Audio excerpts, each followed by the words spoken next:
Hello, welcome to the video. It's winter time, it's night time, and I'm just pottering around in the boat, really just tidying it up. Got the fire, Rory in the corner there. But this video is more about summer because I miss it a little bit. I bet you do too. So this video goes back to summer last year where I was cranking around Yorkshire, in particular West Yorkshire near Huddersfield, and going up on the Calder and Hebble navigation to the Brighouse. And it also revolves around us trying to figure out how to open some of the locks with what's known as a Calder and Hebble handspike. Yeah, that's what it is. But yeah, we'll see me doing that not in the right way. Before I get on with the video, of course, I've got to thank a few people who are going to go into my logbook. This is the logbook. I've got Will, Tracy, Lazarus, a great name, and Grant Hebbs, G to the Hebmeister, and Chris CJ Jackson, or something like that. I especially want to give these two a shout out. This is Carl Wright. Carl, thank you so much for supporting the vlogs, and Andy Hunter, you absolute legend. Anyway, let's join myself, Holly and Rory as we go on to the Calder and Hebble navigation.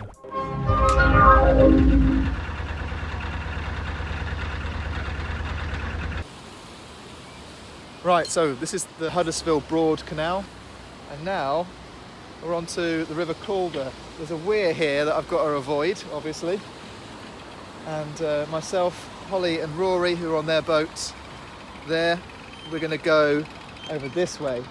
But first I've got to moor up after we leave the lock to shut it all down, and I'll let them go on ahead.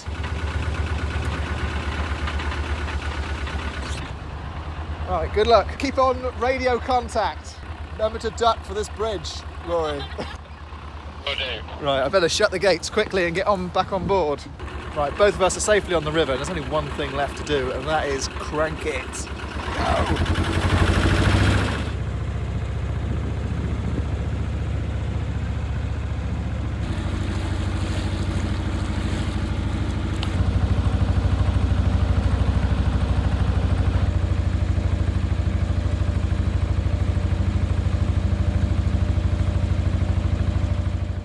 This lock here is completely unique for two reasons. One, it's opposite Robin Hood's grave. Yep, really. And it also uses a technique of opening the paddles, which is unlike any I've ever experienced before. For the locks on this navigation, I need a Calder and Hebble spike, I think it's called. Is that what it's called, Alan? And I did buy this from Huddersfield Marina. What is it for? I mean, what do I need this for? And Alan told me how to use it. It's essentially a lever. We put it in. So I stick it in that way, yeah. That's designed to fit into the capstan. Okay. You just stick it in the capstan, take a bite, take another bite, and you just take it one at a time. I'm glad I'm recording this because I won't remember it later on. But I've forgotten how to do it, so me and Rory are going to work out how you actually do this. Sure. What do you reckon, Rory? Should we just stick it in a hole and see what happens? And twist. Sounds like a plan. Right, I think it's like a normal lock, so we'll open these first. Gate first. Ground first, isn't it? But we're just thinking, how do we actually do this? Rory and I took quite a while trying to work out how to use this lump of wood in this gear system, but we did it in the end. We might not have done it the right way, but yeah, we gave it a go.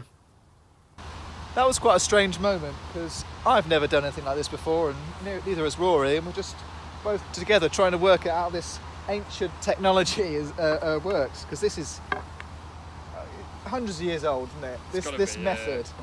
Yeah. And so yeah, these are some 21st century chaps trying to work it out. Yeah. However, our technique is not to be copied. We're doing it wrong, but we managed to get the job done, and yeah, got all the water into the lock. But then what goes up must come down, so there's the arduous procedure of actually getting that latch up and then winding the gear mechanism back down again.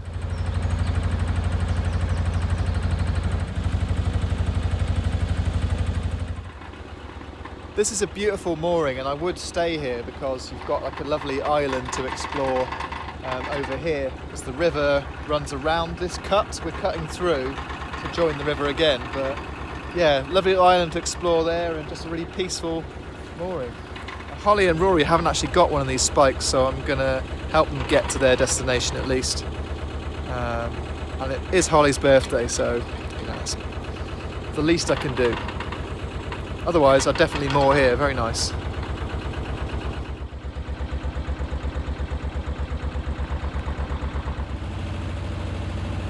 Bridge 20, M62, Brighouse.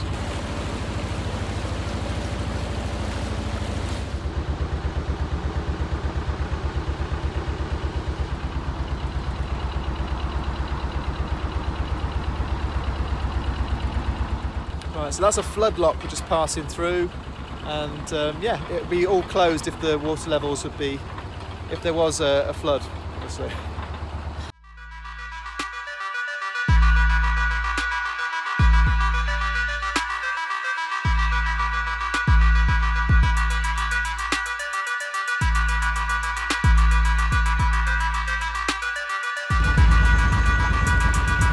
Just looks so majestic. Right, we're going to have a crankathon boat race. I think they're going to win, to be honest. My engine is not built for speed. Oh, it's neck and neck. He's edging it. Bring it on. Don't tell them, but my engine is about to explode.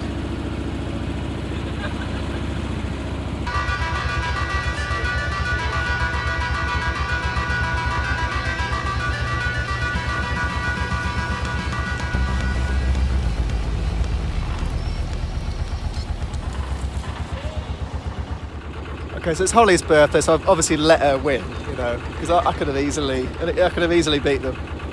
We're now coming. This is Brighouse ahead of us. We're going to turn right into this.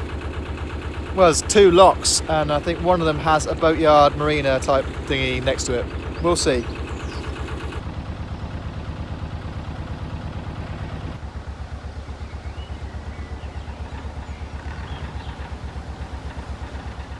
Just a tiny crank on this mechanism generates a lot of power with the water pressure coming through.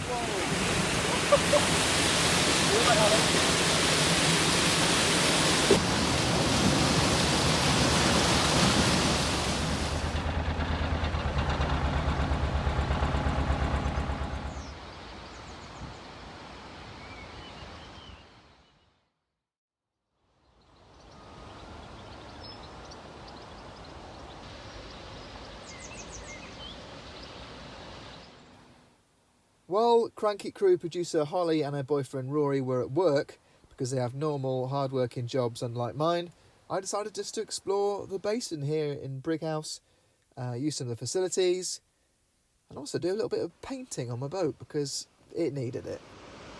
Well, they say if you can piss, you can paint, and I think by the look at these windows that I've been painting very hurriedly, you'd question whether I could do the former.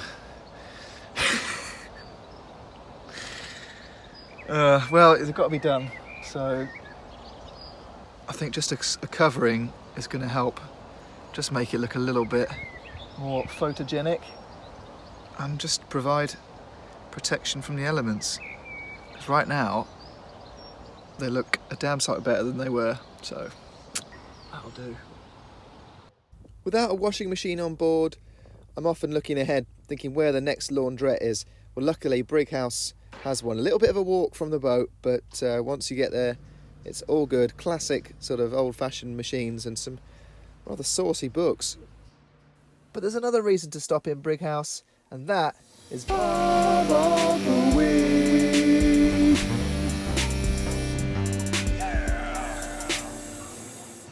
Despite being next to a quick fit and also a very busy road, this bar offered some of the best craft beers that I've ever seen, and my favourites being the unfiltered or unfined type, as I've been told recently.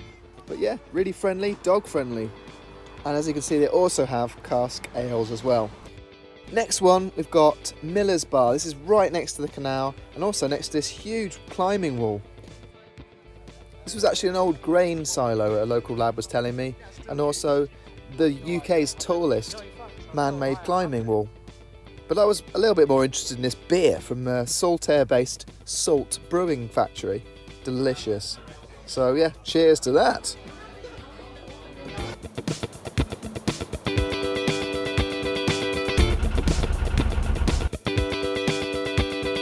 Oi, oi.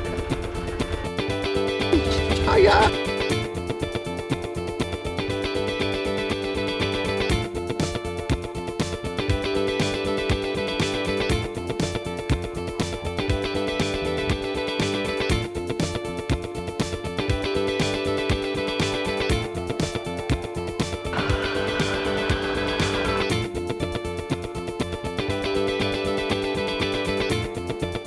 Thanks for staying to the end. Thanks for watching. I love you guys. Goodbye.